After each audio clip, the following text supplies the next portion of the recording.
What's up, everybody? I'm John Middlekauff. You know what I need you to do. Subscribe to our YouTube channel. We got content for days reacting to every NFL game all the time, every single day. Subscribe, like the videos. Let's go. What is happening, everybody? How are we doing out there in the real world? Hopefully, having a great day, enjoying yourself, grinding away. And today, we're going to talk a little football because that's what we do here. And Cam Ward had a pro day, and it got me thinking about how the transfer portal has been a very good addition and opportunity for the quarterback position.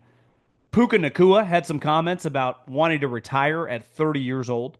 So I wanted to look at that from a macro perspective. Is that something with the influx of the money and these guys making more than any human could have ever thought 10, 15, 20 years ago at all these positions? Are we going to see more and more guys retire early?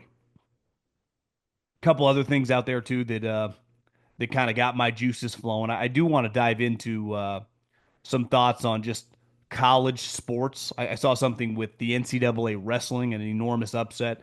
The Sweet 16, the SEC, man, it's amazing, and Nick Saban deserves a lot of credit for this. A rising tide lifts all boats, and the explosion of money with SEC football has been pretty incredible for the basketball programs. So we'll talk a little college sports and just BS about a couple other things that we got on the docket. But before we dive into Cam Ward and the Tennessee Titans and quarterbacks in the NFL draft, I do need to tell you about my friends, my partners, and the official ticketing app of this podcast. Listen, we got the Sweet 16 Thursday and Friday. So do you live in one of these areas? We got the NBA playoffs right around the corner. We got the NHL playoffs right around the corner. We got baseball starting all over the country. And obviously it goes for like 15 months because it's a long season. So it's all summer long. If you want to go to an event, I saw this clip on the internet the other day, someone talking about work-life balance. And listen, most of us struggle with this. And sometimes the older you can get into a routine. Every once in a while, you need to shatter that routine and get out on a Thursday night, a Friday night, a Saturday night, whether it's taking your child, taking your wife, taking a good friend, taking a brother, taking a sister. Go enjoy yourself and do it on us. Any event, concert, comedy show as well. Take the guesswork out of buying tickets with Gametime. Download the Gametime app, create an account, and use the code JOHN for $20 off your first purchase. Terms apply again. Create an account and redeem the code JOHN for $20 off. Download the Gametime app today. Last minute tickets, lowest prices guaranteed. It's funny how things are viewed a certain way, and then over time, that dramatically changes. And I think when you look at the landscape of college sports, forever, if you were changing schools, it was usually a red flag. Hell, I remember growing up, it's like my dad's like, put down the video games, pick up a book. And now people watch other people play video games, streaming and YouTube, and those people crush it. It's like things change. We adapt. Things that are viewed negatively become more popular, and sometimes they have enormous financial windfalls behind them. And I think when you look at the transfer portal, it wasn't long ago when this thing didn't exist that if you move schools, it was viewed as like, oh, I couldn't cut it. He couldn't get it done. And for the most part, it tended to be a red flag. And part of it was if you were forced to transfer, whether it was because you couldn't play at that school or because you were seeking a better opportunity, it was not advantageous to your career. Like you had to sit out a season. And if you had redshirted, like if you'd gone to Texas, if you'd gone to USC, if you'd gone wherever, Fresno State, Boise State, you name it, and you redshirted and then tried to start the following year and didn't cut it and then wanted to transfer your redshirt sophomore season, you had to burn your third year and it just didn't count for anything. But you were not allowed to play. Well, obviously, the transfer portal has changed everything. And Cam Ward, who all signs, and I mean every sign, point to him being the number one overall pick. And within the next month plus, he will be the starting quarterback for the Tennessee Titans. and him. And I think last year we saw the first true windfall of the quote unquote transfer portal quarterbacks. And this year is going to follow that group extremely, I mean, basically the same thing. And I don't think anymore this is that weird. It actually, if you have the opportunity to jump, unless you are in an ideal situation, kind of feels like a no brainer. Let's look at Cam Ward, who is actually on his third school of his career, right? Incarnate Word. I've texted a couple people. I haven't quite got the breakdown how he ended up at such a small school, but then made the jump to Washington State and it changed his life. And by the end of last year, he was the number one guy in the transfer portal and got paid millions of dollars to go to the University of Miami. It's funny, someone in my DMs the other day was like, Middlekauff, you throw around some of these numbers with the college athletes, like, bro, you don't know what the fuck you're talking about. It's not correct. No way these guys are making that much money. Yes, guys, they are making that much money. I actually talked to someone today who is in the college football world, and I mean very tight end. And he told me about he didn't tell me the school, but he was at a program with the head coach, and the coach was telling him that in the quarterback room, they had multiple seven-figure quarterbacks. And this was not Texas. And that doesn't just include the salary, that includes houses that come with it, cars that come with it. The money for regular players, starting players, obviously varies, right? Could go from 100 grand to 700, 800 grand. But when it comes to quarterbacks, the going rate is seven figures. And so when Cam Ward transferred last year, we don't have the exact details. This isn't the NFL, but he got paid well over $1 million to go to the University of Miami. And it changed his life because when he went to Miami, he would not have been a first round pick last year. And now he is going to be the number one overall pick. So he got to go to a major program, make a ton of money, and up his draft stock. But I started thinking, like, think about last season. Caleb Williams, number one overall pick, transferred from Oklahoma to USC with Lincoln Riley.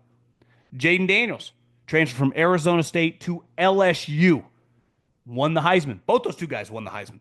Drake May, it was a pretty big story going into his last year at North Carolina when Mac Brown came out and said that people had been dirty, quote unquote, dirty recruiting Drake May and offering him millions of dollars to transfer. Well, it's pretty clear. It's like Bryce Young just went pro. It's probably Alabama, or schools in the SEC were offering him huge money. Now he decided to stay, but it wasn't for a lack of opportunity to leave. Michael Penix went 8th overall, left Indiana to go to Washington. A couple years later, he's in the Heisman mix. They're in the national championship. J.J. McCarthy, somewhat unique because his team was so stacked, didn't need to leave. Got paid. Had Jim Harbaugh. Bo Nix went from Auburn to Oregon. All these guys that transferred not only made millions of dollars, their draft stock went like this. And then you look at this season, Cam Ward went from Washington State, where he was a very intriguing prospect. I do believe if he would have came out last year, would have gone somewhere between pick 40 and 70. He would have been a second-day pick. But he would not have been the number one overall pick.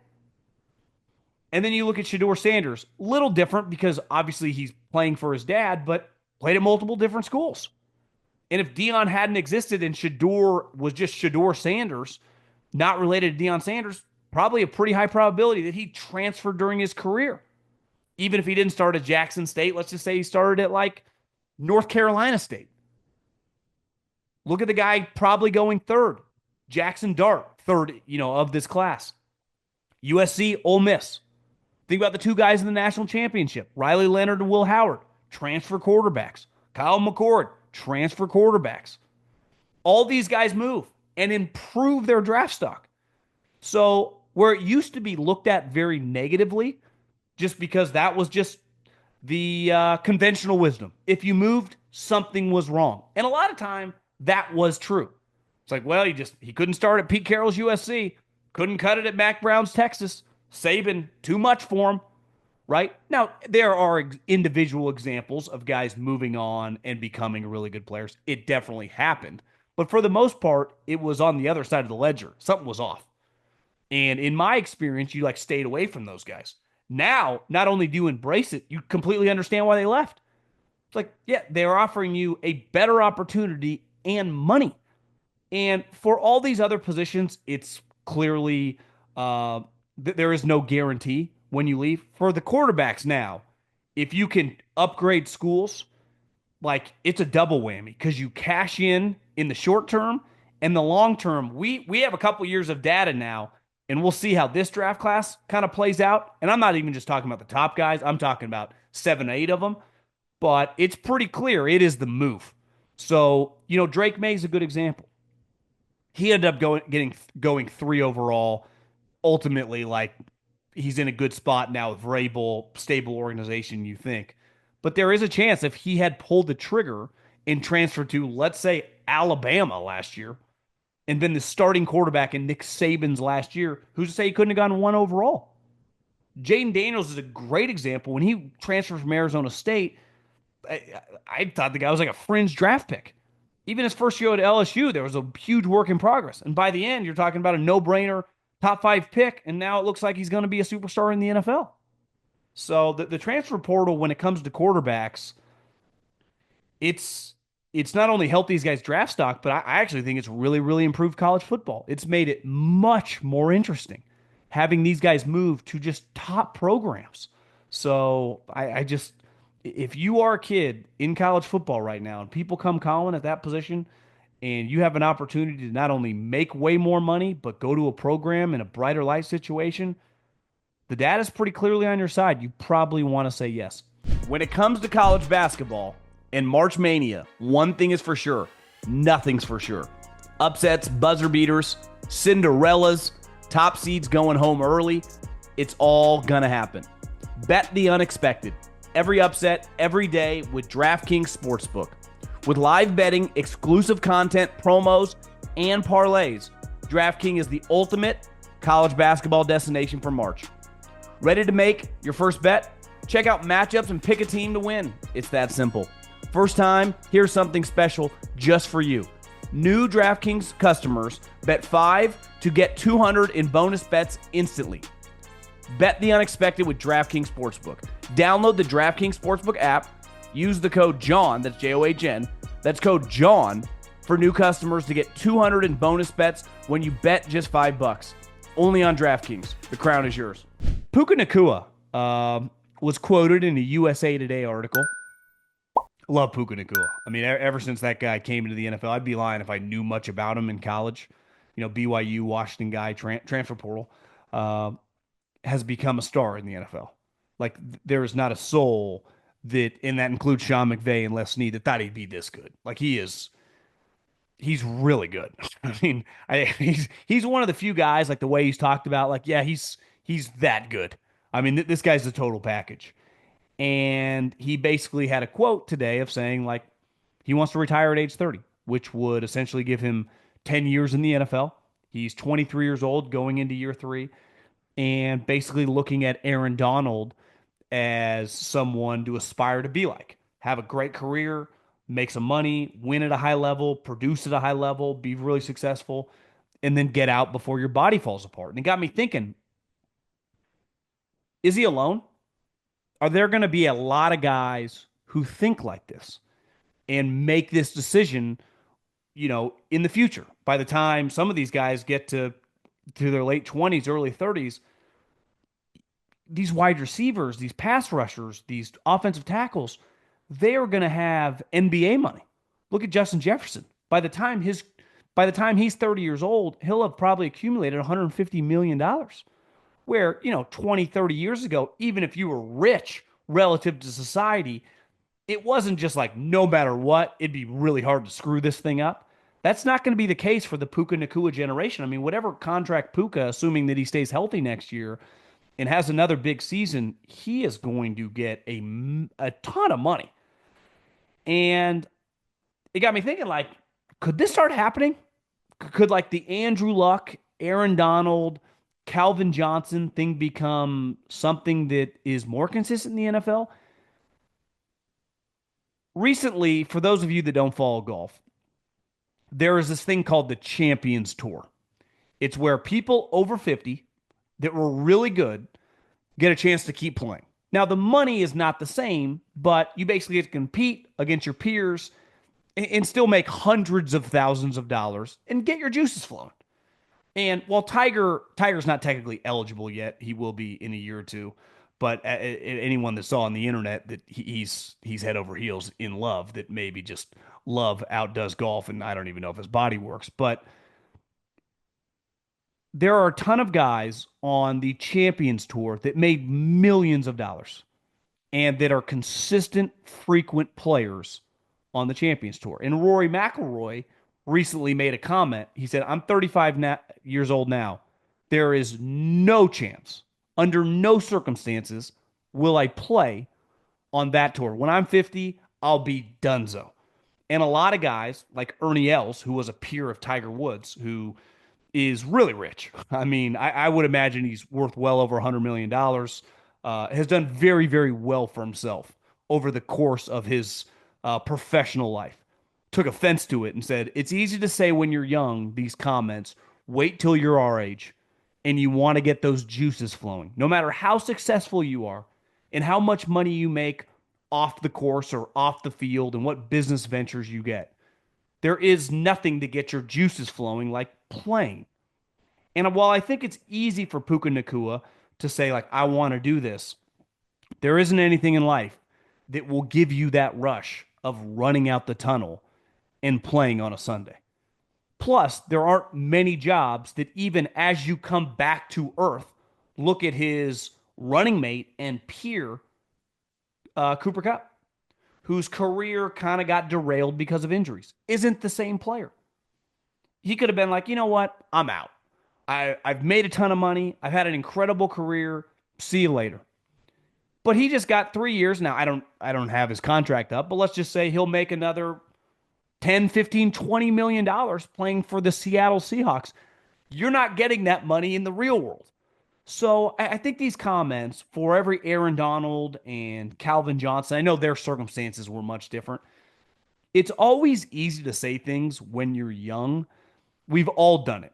And then you get older. I'm sure I said things when I was 25 or 30 years old that I look back and I can't relate to, or think like, God, I was ignorant. I was naive. I didn't quite understand, because you can't, because you're young. And then as you get older and you look at things from a much different view, you go, yeah, I probably didn't mean that. And I don't think this is going to become a thing. And if I was a betting man right now, assuming he stays healthy, and the thing with football, you never know, I'll be stunned if he actually does it, if he can still play at a high level. Because by then, just being a rotational wide receiver at 30 years old might pay $10 million just to be like a good veteran presence, to be a high level guy to have around. And when you're competitive and you like to compete, there is no high like when those lights are on. There really isn't. Sometimes people ask me, like, did you ever think about going back? I'm like, no, not really. Do you miss anything? Of course not. I mean, I was meant to do what I'm doing. I truly believe that. But there is something cool about game day. And, you know, a lot of the quarterbacks that retire say, listen, I don't miss a lot of it because it is a grind, but there is nothing quite like playing the game. And it's there. There's no high that will ever fill that, no matter what you do the rest of your life professionally. And I'd be stunned if this actually becomes a thing. Okay, let's dive into a couple quick things here on college sports. I saw something on the internet today that was pretty cool. It was college wrestling.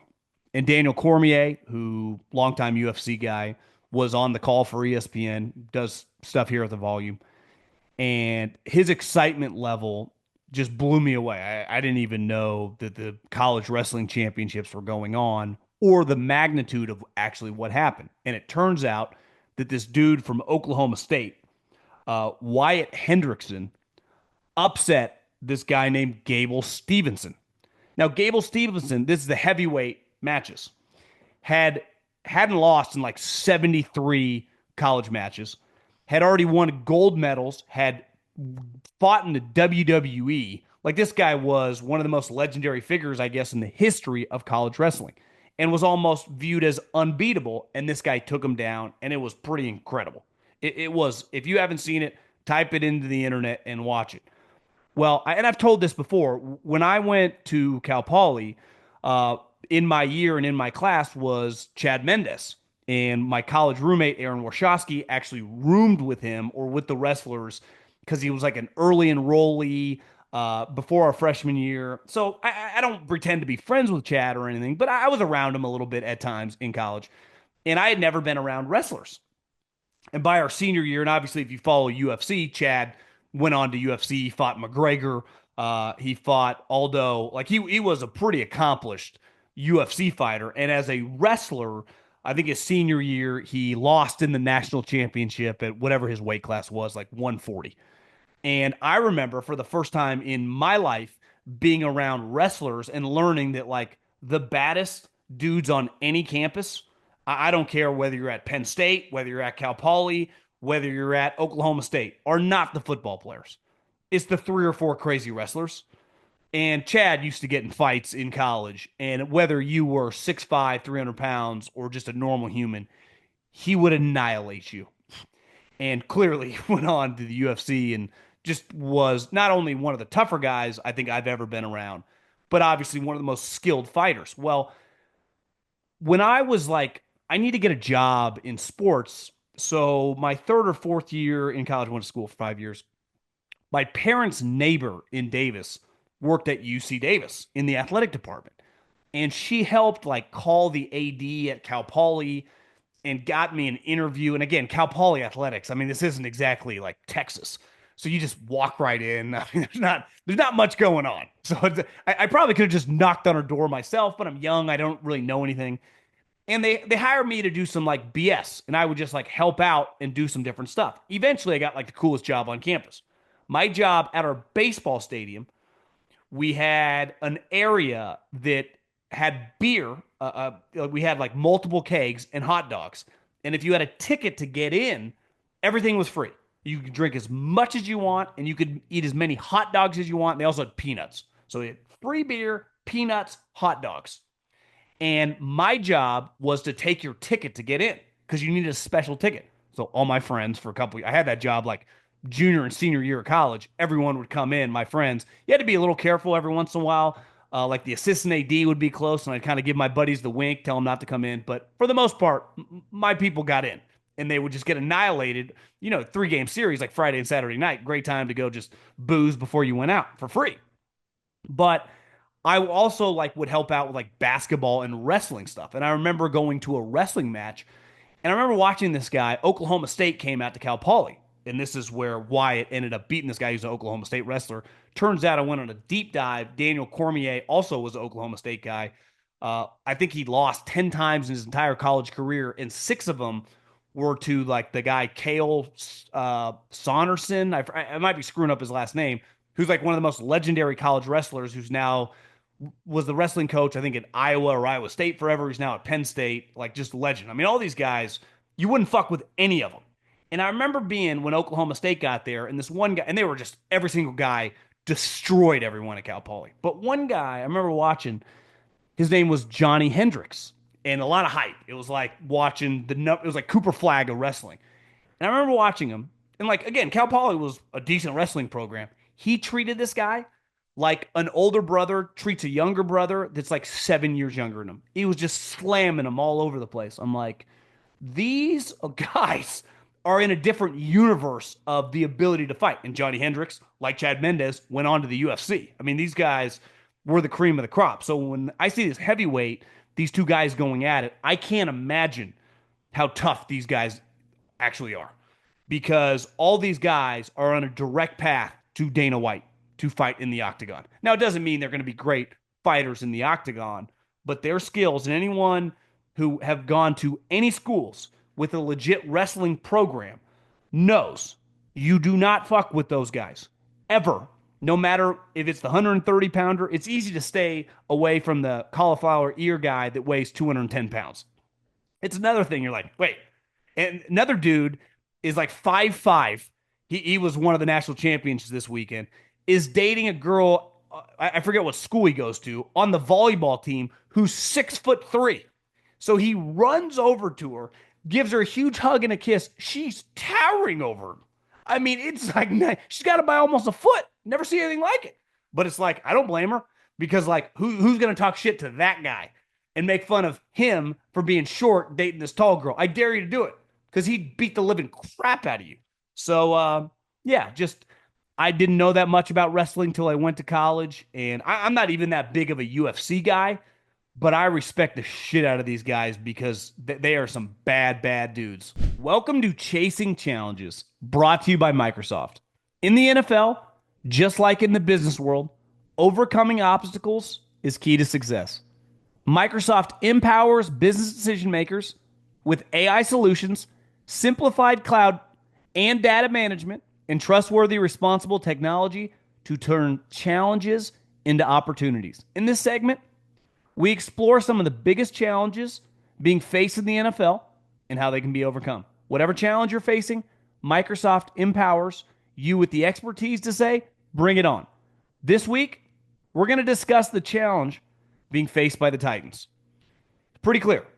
The Titans are comfortable with Cam Ward as a player, his talent, his ability to throw the ball, his accuracy, his playmaking. There is no disputing, if you've watched him play, going back to Washington State, his physical attributes are pretty high. I mean, he's got a big-time arm. He can move. He's been an intriguing prospect, as I was told from a scouting buddy when you turned on the tape at Incarnate Word.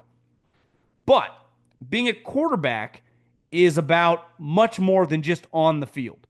You become the face of the organization. And we saw last year, my guy Adam Peters took a lot of heat because he brought all the quarterbacks, not named Caleb Williams, to Topgolf. And he brought them all in at the same time when he brought them on the quote-unquote top 30 visit. Even though his job, because clearly several of them could really play. Honestly, all of them could. And was to determine what guy did he like the most. Because all of them can throw an out route. Some are faster than others. But who do you believe can be the best leader of your organization, who can handle the pressure, who can handle the ups and the downs of being an NFL quarterback? Well, anyone listening to this who has ever been a part of an interview situation, whether you are the decision maker or you're involved in the process, or when you're on the other side and you're interviewing in front of a lot of people, you know that it's a pretty intense environment. And people try to lighten the mood, but like when you're talking about a decision as big as the number one overall pick, and I'm not just talking the $35, $40 million that you're going to give them. Ideally, when you pull the trigger here, when you're the Titans, it's about having my quarterback for the next decade, for the next 15 years, to be the face of the franchise. And you look at the Titans, their general manager comes from Kansas City, who just spent a lot of time around Patrick Mahomes, and who before that, they had a lot of success with Alex Smith. So he has a pretty good feel for, obviously, the player. I mean, both those two players were very different. Obviously, Patrick's a better player, but the people. And Brian Callahan, before he got the Titans job, spent years around Joe Burrow. Well, the night before the pro day, the Titans brass, coaches, OC, quarterback coach, GM, assistant scouts, all went to dinner with Cam Ward. And while we won't talk that much about it because the sweet throws that he had in shorts and t-shirts will go viral, that moment, which is not going to be public, is very important.